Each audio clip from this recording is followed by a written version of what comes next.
We've seen it happen before, and it hasn't always been pretty. But here we are again at a critical turning point. So let's talk about it.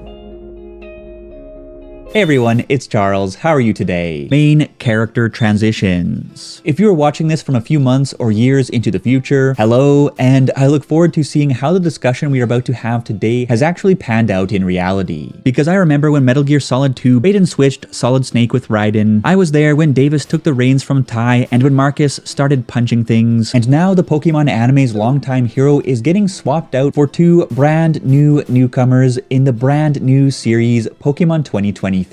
And this change is risky business, because Ash Ketchum has been the face of the Pokemon anime since 1997, and to retire such an iconic lead character is quite the gambit. So we have to wonder, will the loss of Ash's star power crater the show's viewership, or will the fresh twist attract an even bigger audience? Will Liko and Roy enjoy the same level of popularity as their predecessor, or will they quickly be banished into obscurity? And will Hugh Hefner Pikachu tarnish original P's legacy, or will he reinvent the House of Mouse in a big way? It's hard to say how the Ashless Pokemon 2023 will be received, but we're going to gauge its chance at success by 1. Breaking down the initial reactions to Liko and Roy, 2. Framing the big character transition against those of 2 other long-running anime, and 3. Looking at the protagonist swapping precedent in the Pokemon universe. And as always, it's going to be a good time, so kindly subscribe to edge us closer to the big 100, and let's jump right in. So firstly, who exactly are these 2 greenhorns to steal the show from Ash Ketchum and Yellow Mickey? After all, Ash and Pikachu are the ties that have bound multiple generations of the anime's fans together. Sure, it's unlikely that brand new audiences will care whether or not Ash Ketchum plays a role in the show, but it could be a big deal to nostalgic longtime viewers and parents, because Ash has been building a brand that takes us all back to our childhoods for decades now. Losing that connection could also lose those audiences if Liko and Roy aren't sticky enough to keep the broader fanbase glued to Pokemon 2023. And if the new characters don't appeal to new audiences, well, the show is in trouble. Speaking from the perspective of someone who makes YouTube videos about Ashy Boy generally perform much better than videos about other characters from the show. So I honestly wonder if the 2 rookies will have what it takes to fill his sweaty shoes. With that said, here's what we know about Liko and Roy so far. Liko is from Paldea and possesses a mysterious pendant that seems to bear a connection to the region's terrestrial phenomenon. She also wears a hairpin resembling the Indigo League emblem on Ash's original hat, which has sparked some pretty wild fan theories. Not to be outdone, Roy the Kanto boy has his own unusual object, a fancy pants Pokeball shrouded in mystery, and he has what appears to be an R form unknown on his t-shirt, probably because his name starts with R. Apparently, the Liko and Roy duo will be supported by 2 other characters, Professor Freed and Captain Pikachu. In short, Freed looks cool, Pikachu 2.0 is here for obvious reasons, and I assume these partners are pilots based on their attire.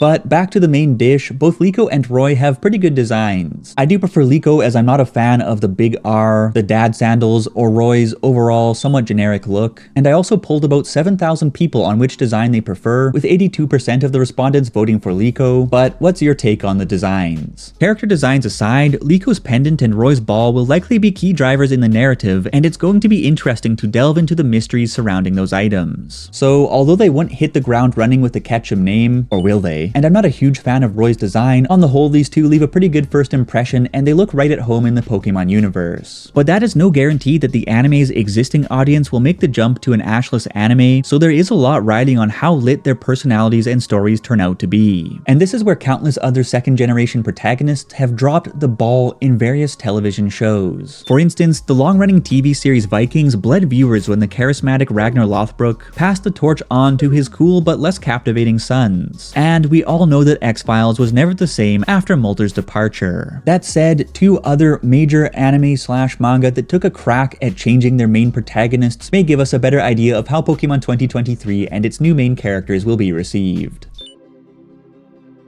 Firstly, we have a main character transition that belly flopped harder than Uncle Bobby 6 beers deep at your family barbecue. Unless you've been living under a rock ruff for the past 40 years, you probably know that the Dragon Ball manga and anime are centered on Goku, his companions, and his rivals as they take on various existential threats to Earth and the universe. With the series following Goku from childhood into young adulthood as he unlocks new powers, crushes formidable foes, finds love on Earth, and changes his hair color more often than a circus clown in a midlife crisis. However, when the super android Cell pushes pushes the Z Fighters to the brink roughly 400 chapters into the manga and almost 200 episodes into the anime. Goku reveals that his son Gohan has surpassed him as the most powerful fighter on the side of good. And then, Goku sacrifices his life in a last-ditch effort that leaves Gohan as the only fighter capable of defeating Cell. Gohan, emotions running wild, rises to the task, and a new hero is born.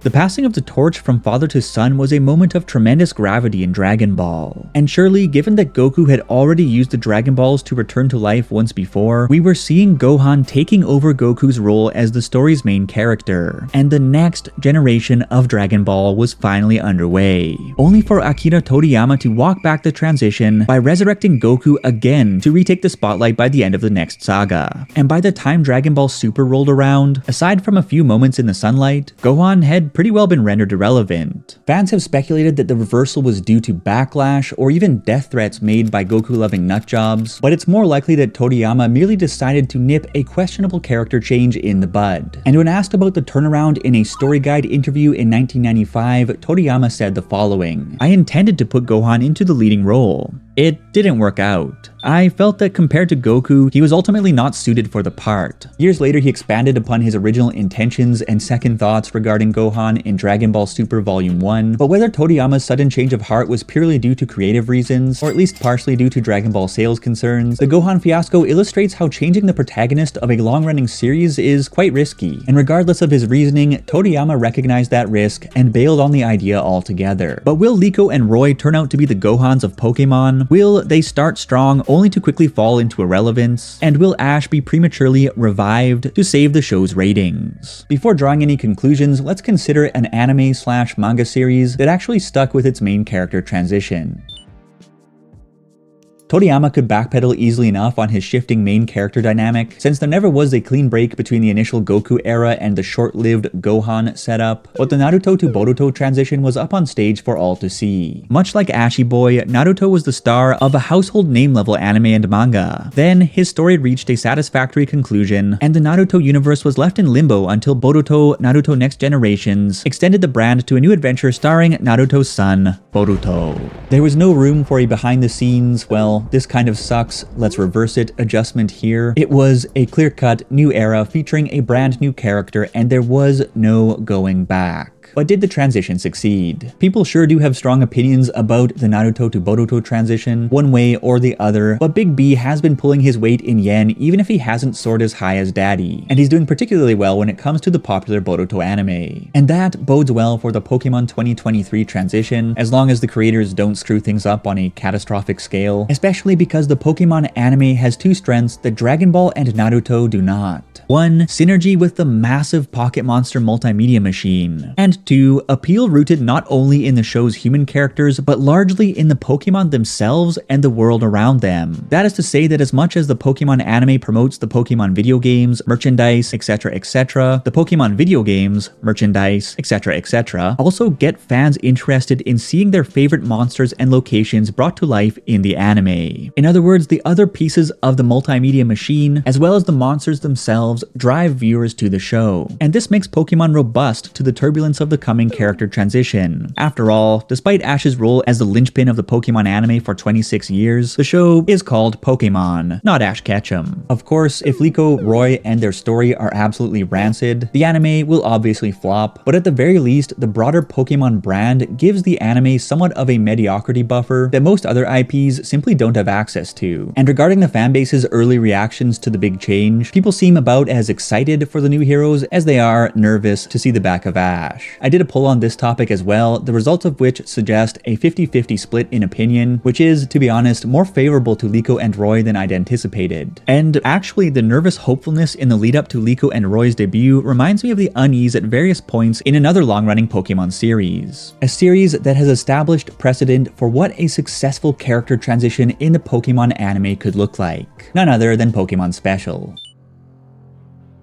Pokemon Special is a manga that began serialization back in March 1997, just shortly before the Pokemon anime kicked off on April 1st of the same year. Both the anime and Pokemon Special are loose adaptations of the Pokemon video games, but their characters and stories are very different. For instance, when adapting Pokemon Red and Green's player avatar into an actual character, the anime's production team created Ash Ketchum, and manga artist Hidenori Kusaka created Red. Not the silent bad man of few words who appears in the video games, but a personality-packed hero of many words who is just as formidable. Aside from sharing a birthplace and some typical main character tropes, Ash and the Red of the Pokemon Special manga are quite distinct from one another. For example, while Ash's first Pokemon is a Pikachu, Red's is a Poliwag. Ash doesn't age, but Red does. Ash flunked the Indigo League. Red won the Indigo League. Ash has Goku hair, and Red looks like he got his inspiration elsewhere. However, if these two characters have one thing in common, it's that fans love Ash and fans love Red. But whereas Ash would march on as the main character of the anime for decades, Red soon passed the torch to Yellow in the manga's 5th volume, and Yellow then passed it to Gold in the 8th volume, and Gold passed it on to Ruby and Sapphire in the 15th volume, etc, etc. In other words, the cast of Pokemon Special rotates with every new saga in the story, and the characteristics of each cast member have differed so drastically from those of Red and from one another that you never know what kind of person is going to take the reins in the next series. And you might wonder how Hidenori Kusaka has stomached the risk of the whole thing imploding with every new series. But Kusaka's experimentation has paid off, as fans have loved the majority of these characters as much as, or probably even more than they've loved Red. Speaking of Red, it's not like he or the other characters actually disappear altogether once their chapters conclude. Instead, while they do step out of the spotlight, they often return to make a splash in the stories of their successors. And these reappearances are very rewarding because we actually see these characters develop and age over the course of the manga. For example, Red began his journey at the age of 10 and reached the age of 20 by the 13th chapter, and the flow of time and the ever-changing cast of characters have made Pokemon Special an experience quite different from the Pokemon anime. Whereas Ash's adventure is like a familiar comfort food that takes you back to a nostalgic time in your life, Pokemon Special is like an exotic course menu that brings out one expected flavor after the other to keep the experience fresh and exciting. Both models have worked, both models have offered value to fans, and both models are about to converge in Pokemon 2023. Pokemon Special isn't nearly as big as Dragon Ball, Naruto, or even the Pokemon anime, and sure, the multimedia synergy and Pokemon appeal elements that we discussed earlier contribute to its popularity, but its revolving door of beloved characters serve as a great reference for how Pokemon 2023's main character transition could be a hit with Pokemon fans, as long as the show's producers can pull off the change as well as Mr. Kusaka has done in the manga. Who knows if Liko and Roy will stick around into Generation 10, or if Pokemon 2023 marks the beginning of a rotating cast similar to Pokemon Special. But factors including the fairly positive early response from the community regarding the character change, to the reasonably successful transition we've seen in other anime such as Naruto, to the Pokebuffer, to the precedent set by Pokemon Special, it seems that Pokemon 2023 has a good shot at success. Of course, Ash Ketchum has done so much for the anime's fanbase over the years, and he'll always be a character that ties together my childhood and my adulthood. But as much as it feels bittersweet to see the back of Pallet Town player number 1, I've been hoping that the anime would have a fresh start ever since Blossom's dream hit back in June of 2021, because that 13.5-minute Poketoon reminded me of just how exciting it is to be there with a brand new character beginning a brand new adventure. It is